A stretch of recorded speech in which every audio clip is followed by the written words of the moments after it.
What are pre-cuts? So lots of y'all tell me you have a hard time cutting your fabric. And if that's the case, I recommend this for you, okay?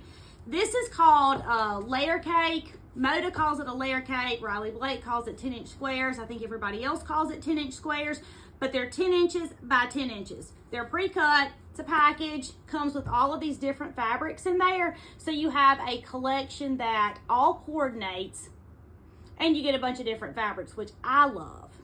When my students come to make their first quilt, they always choose one of these for whatever we're making, whether it's a bonnet girl or patchwork or whatever, because they get a lot of different fabrics that all coordinate together and they do not have to pick it out, because when we first start sewing, we're a little bit insecure about our own choices.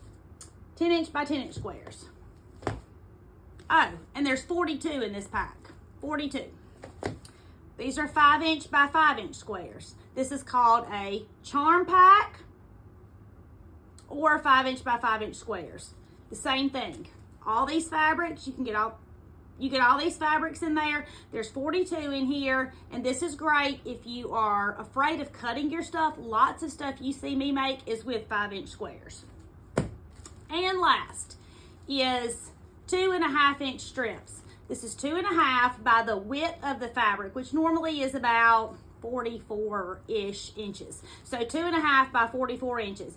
And you get a big selection of fabrics in there too. What you get is whatever collection this is, you get at least one piece of each of the fabrics from that collection. But sometimes if the collection has fewer designs in it, you may get multiple pieces of each design, which is perfect too. But either way, you get a collection of fabrics that all coordinate for whatever your project is without you having to pick out each individual fabric. Now, whenever I organize my scraps, I cut them into 10-inch by 10-inch squares, 5-inch by 5-inch squares, or 2.5-inch strips, so that I can mix and match my scraps with the pre-cuts. I hope that's helpful. My name is Tammy. I'm your favorite sewing teacher, and I would love for you to come sew with me.